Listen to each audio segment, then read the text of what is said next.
with another video. Today's video is about Orisha Ogum, or as some people know him, Orisha Ogum with an N. So I wanted to do this video. I have a video up just giving some video footage of the implements, the things that's related to Ogum, but I wanted to do this video because I am initiated to the mysteries of Ogum. And in Santeria, each devotee, each person who is a priest or priestess of the Orishas has a main Orisha that's provided for them. Ogum happens to be that Orisha for me. And so as a result, I wanted to do this video to just tell a little bit about Ogum, my relationship with Ogum, and to just put some information out there that's positive about this Orisha. Ogum is the warrior spirit. Ogum is the spirit who fights for the children of God, for the people on the planet. And oftentimes when war is something that's on the table, when war is something that is needed, people see the person who goes into battle as a negative sometimes. And so I wanted to speak about the spirit of who Ogum is, the spirit of who he is with his cauldron, the spirit of who he is with his machete, the spirit of who he is that fights on behalf of mankind, and who he is as it relates to God, Olofin, Olodumare, and who he is as the Orisha that initiates into Santeria petition. Ogum, as I said, is a warrior spirit, but not only is he a warrior spirit, he's a father. And as we relate fatherhood to what we know about the men in our lives, that's fathers. Any good father is going to be loving. Any good father is going to naturally be protective. Any good father is going to stand by his children. But any good father is not going to give his children everything they ask for or everything they petition him for. Most fathers that's trying to bring out the best in their children is going to motivate, inspire, counsel, work with, sit down with their children to inspire them to do better. And Ogum is that spirit. Ogum and the Orishas are not spirits that you petition, that you give offerings to, that you go to for anything that you want in life. It doesn't work like that. The Orishas are here to guide mankind, to lead mankind, to help mankind, to stand with mankind, but most of all, help mankind to evolve to better. Better in the way that we treat the planet, better in the way that we treat each other, better in the way that we have a relationship with the divine, and most and foremost, better in how we treat ourselves. And so the implements that are provided in the cauldron that Ogum gives to his children are implements that are there to help you through the trials of life, through the stresses of life, through the situations that you have that may be dangerous in life, but more than that, to help unearth the best of who you are, the best of what it is that you can become on the planet. I know a lot of people who petition spirits, a lot of people who go to the Orishas, a lot of people who go to the Babalaos, the Santeras, the Santeros, and petition them for help. Oftentimes they're seeking help because it's truly something that's needed, but then oftentimes it's people who are seeking only what they want, feeling that anything we want in life we can get, and we can use a magical system, a spiritual system to get that. And that's not how Ogum works. Ogum, I have been initiated into Ogum's mysteries for many, many years. And during the course of those years, I have observed how Ogum is with me. He doesn't give me, first of all, I don't ask for everything I want because that's just ridiculous. Just to think just because you have, I mean, they're not genies. They're not just going to, you rub the lamp, you rub the cauldron, you lay down some offerings and you go about your way and you get whatever you want. The world, the universe doesn't work that way. You plant a seed, you can't get a tree tomorrow. So you can't expect that if you plant a seed and you're asking for a better life, that poof, tomorrow that better life will manifest itself, because it's just not going to work that way. And I say it with passion like that because so many people know of the work of Ogum. Ogum is the worker. He is the blacksmith. His children are the blacksmith, the people who forge, the people who create the implements for technology to move civilization ahead, people who in olden times created the swords and the spears to defend the village. That's who Ogum is. Ogum is not the one who allows his implements, his tools, to be used to ransack, to devour, to take over people, to cut people and use people as you would have it to be for your own whims, just because you know someone to give offerings to, or just because you know that there is a spirit that's willing to help you. That is not who Orisha is. That is not who Ogum is. And as a result, I'm so passionate about this because so many people say Ogum is bloodthirsty. Ogum, don't you piss Ogum off. And it's some truth to that with any deity, isn't it? Just like it is with us. You want to be respected. So you would hope that when you give respect, respect is given back to you. You want to be treated with the utmost as a human on this planet, as a brother, a sister, a friend.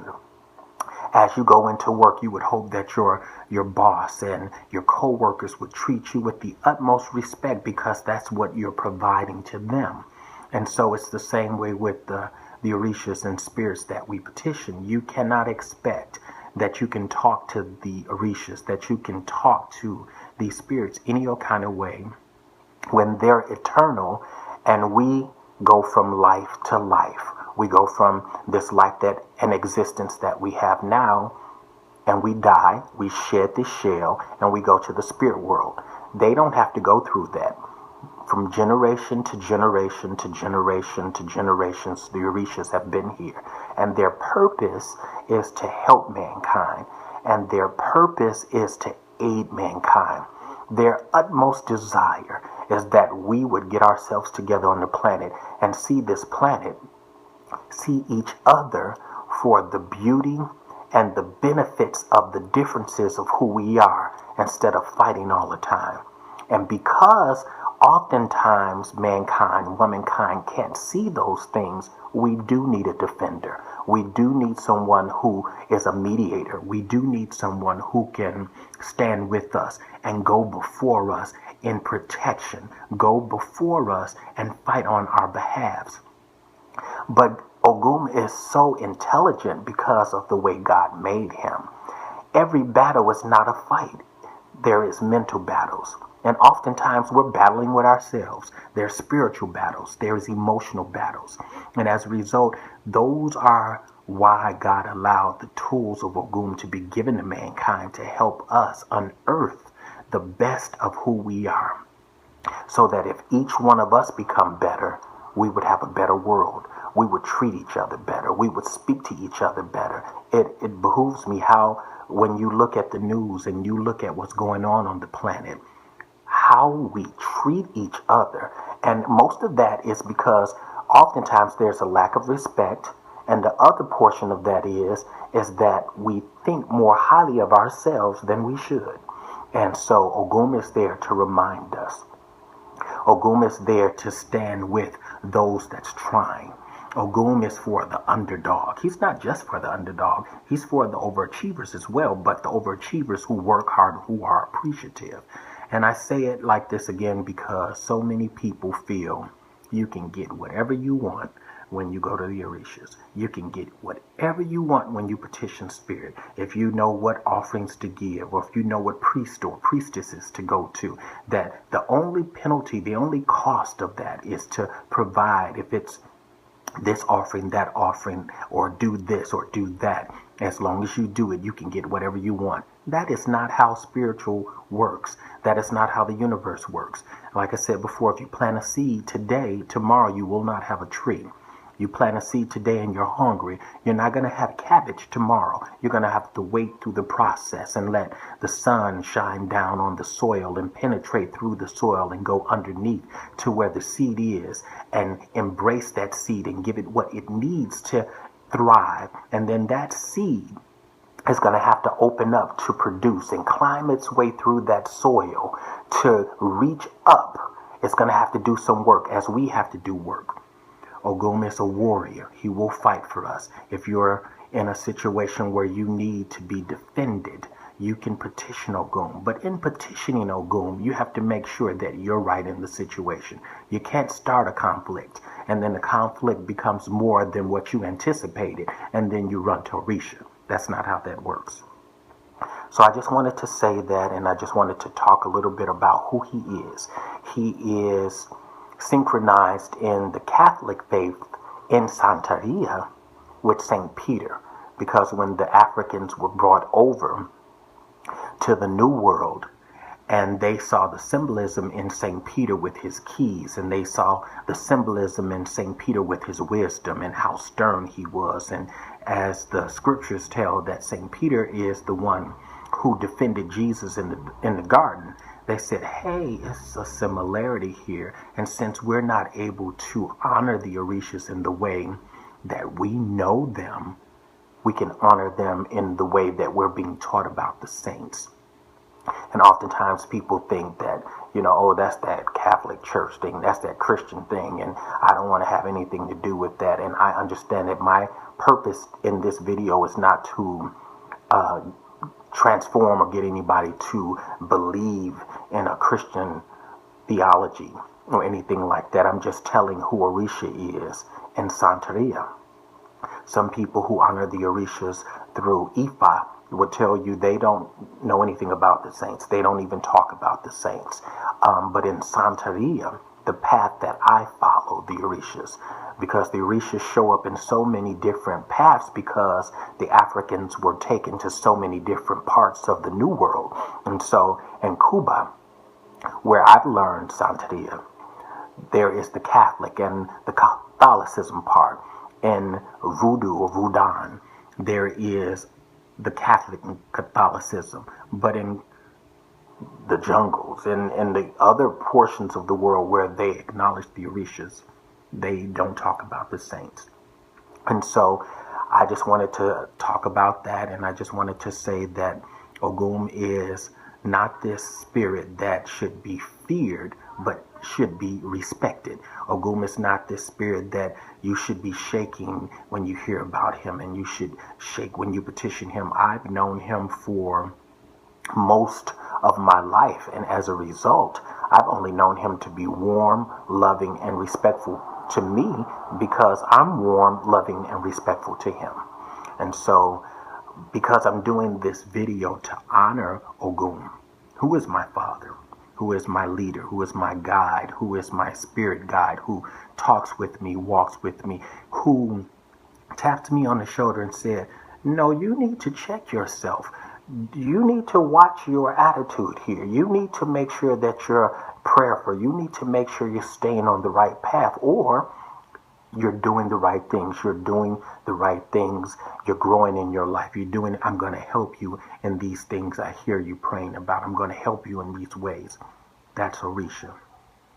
So I wanted to honor him with a song because I like to sing to the Orishas. And so this is the song that I sing to Ogum. Mighty warrior, yeah, yeah. Mighty warrior, yeah, yeah. Ogum I like wild day, okay. Way momo mi mopu Ogum. Way momo mi mopu Ogum I like wild day, okay. Oi ocho, oi ocho, Ogum I like wild day, okay. Way momo mi mopo Ogum. Way okay, okay. Oe ucho, oe. Oe ucho, oguma ote, okay.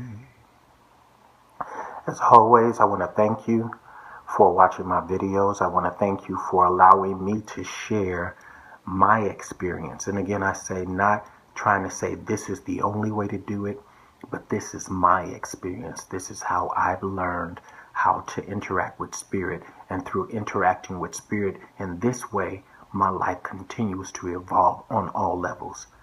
Ache.